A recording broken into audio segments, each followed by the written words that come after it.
In this video, we're talking about 4 ways to grow volunteers into leaders. Let's do it.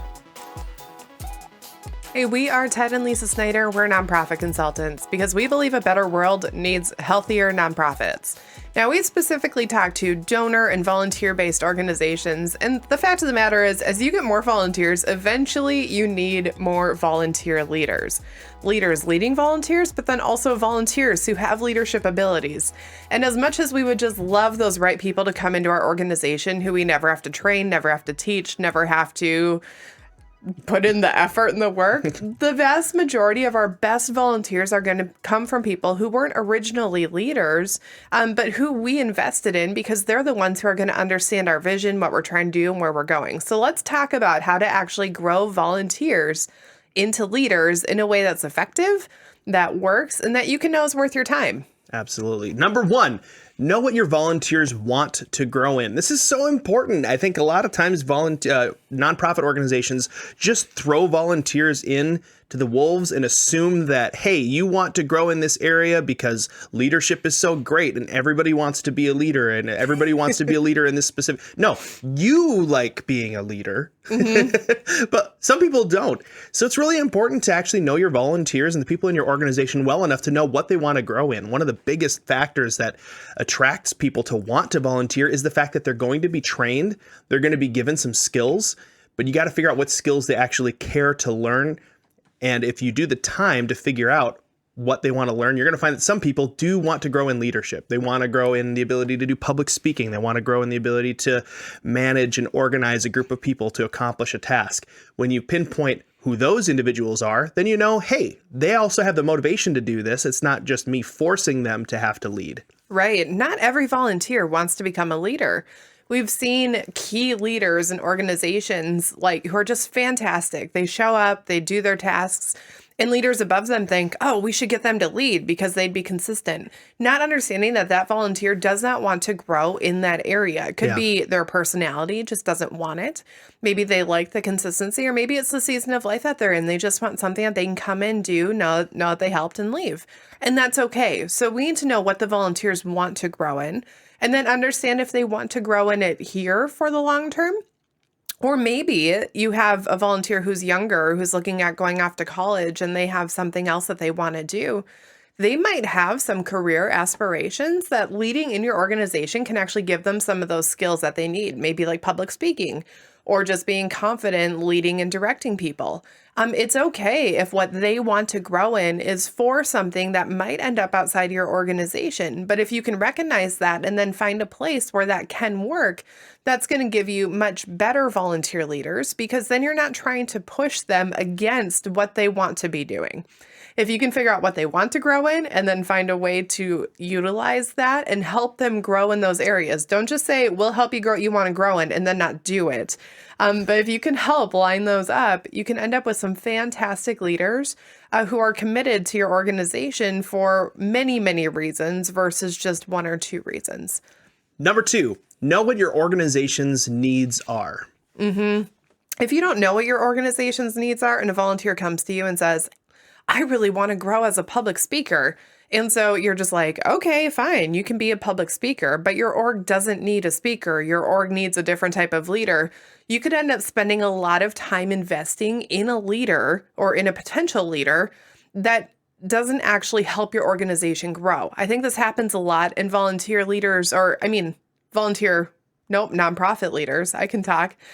Look at past experiences and they're like, man, I spent so many hours working with this person and it didn't help my organization, just created more work for me. And part of this is because they were so desperate to get a leader in place that they never asked if that leadership position would actually benefit the organization and actually help the organization become more stable as it is growing. This is a trap that I kind of fall into a lot because I see potential in people and I get excited about raising them up and helping them to lead. And so I'll just say, hey, I'm going to help you lead, and then realize later that they don't have much of a job. I'm creating work so that way they can have something to lead. So it's really important to just establish what the organization's needs are, what areas are going to require leadership the most, and then figure out how to bring leaders into that. You got to start with knowing what you need and start with knowing what your volunteers are wanting to grow into. When you marry those things together, you end up with a really, really great situation where you have created a space for people to learn to lead. Yeah. And what's cool about this is you can do this with, adults. You can do this with students. There are a lot of really great leaders in nonprofit organizations that are students that have gotten involved and have just been given small tasks and shown that they can lead in certain areas, and it's grown into some really great stuff. So don't cut people short just because of like their age or their experience, but do figure out where your organization needs leadership, then figure out who is excited and interested in becoming a leader, and start to give them the tools to do that. Right. Now, number 3, we need a shallow end of the pool for volunteers and for leaders. We talk a lot about the shallow end of the pool, and this is a place where people can dip their toes in, get wet, and see if they even like the idea of swimming. We don't need people who know nothing about our organization jumping into the 12-foot end of the pool and trying to figure out if they can make it or not. So having easy ways for people to get involved is highly important. We talk about this in volunteerism, creating positions and events where people can volunteer one time and just get to know the people of the organization and the organization itself. This might be an office position with stuffing envelopes for mailers. This could be something where maybe you have an event once a month and someone can come in and just greet people or check off names or something really, really simple. Shallow end of the pool is low training. Most people can do it. And it's a great way for people to get comfortable. We need these for leadership positions as well. Yes, we want to get more volunteers in and get more people in. But also when we're starting as volunteers, it's really, really bad when you have a fantastic volunteer and you're like, I think you could lead. And then you throw them over a team of 25 people and say, cool, you're the leader. Figure it out. Best of luck. And we assume that because they were a great volunteer, that automatically translates into them being able to lead volunteers greatly. And it's just not always the case. So creating that shallow end of the pool for leadership might look like having an event and having a key volunteer, maybe helping with an area and leading 1 or 2 or 3 other people and just directing them, not even leading them. They don't have to be the person casting the vision for the event. They don't have to be the person calling them and scheduling and carrying and like all the other aspects that go into it. But maybe it's just that as they're there, you talk to them and say, hey, you're in charge of this area. You've done it before. I have these 2 other volunteers. Could you just spend time directing them and making sure that they feel comfortable with how they're helping? Or something like that. It's really easy to do. It's also really easy to overlook. Yeah, shallow end of the pool. Great way to think about this is easy, low time commitment, low skills. So just assume that you're going to be creating positions that are easy to do, that don't require a large time commitment, that don't require a large amount of organizational commitment, and that, what was the last one that I said? It was really good. Easy to do? Low skill. Low skills needed. So they don't need, I won Toastmaster awards. Like you're not going to need that. So that way you've just created an easy leadership position that can be done by just about anybody, but that can also be done by someone who might have a lot of skill but doesn't have a lot of time. Mm-hmm. So create those shallow end of the pool opportunities for leaders, not just for volunteers. Right.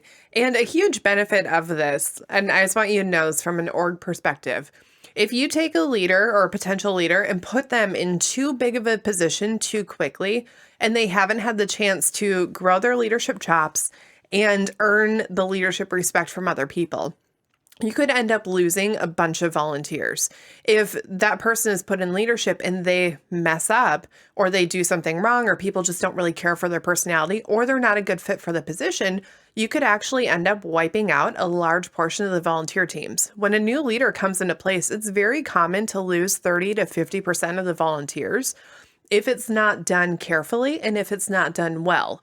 And so we don't want to put someone in a position as a testing out only to find out that they aren't the right person and we've lost a lot of people. If you create a shallow end of the pool and give people these small little moments to grow in their leadership, if they mess up, they aren't going to look at that person as the leader.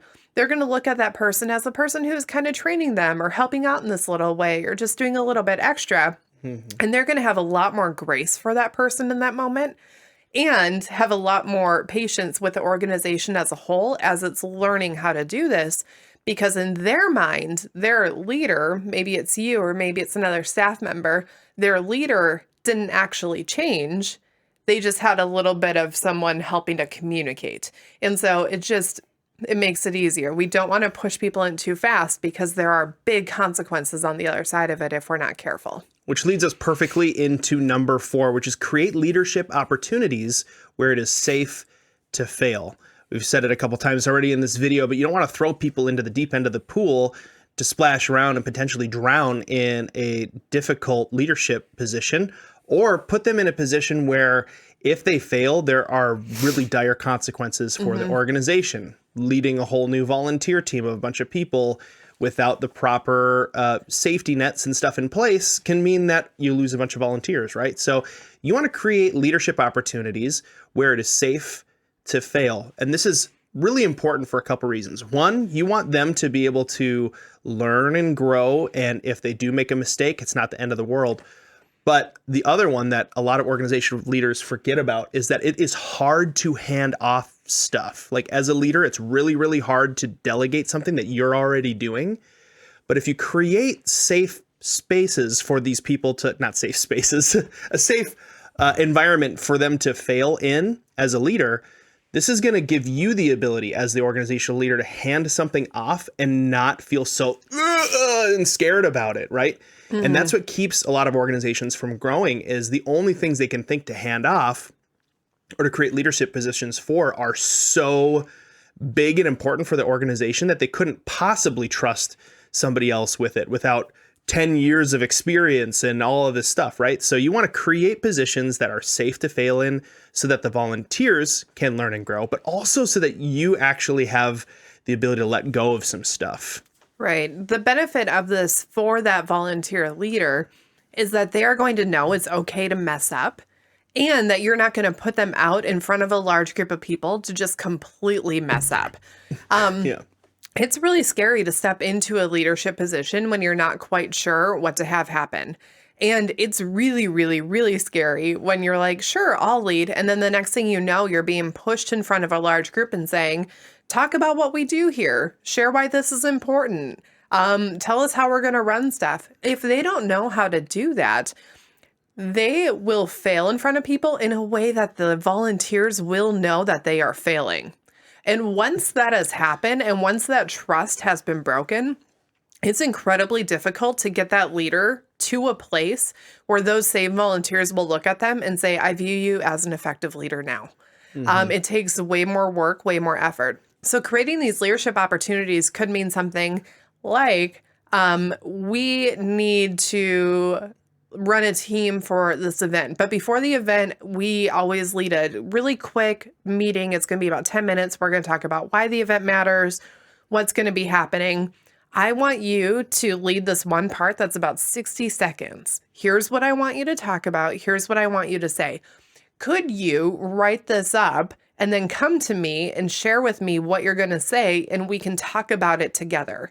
And then you can talk to them about, hey, remember, we always start with why. We don't want to get too much into the little details. We want to make sure that this applies to everyone in the group. We want to bring in the organization's mission, whatever the case may be, have those conversations. And then by the time they're actually speaking for 60 seconds at an event, people are going to look at them and be like, wow, this person really knows what they're doing.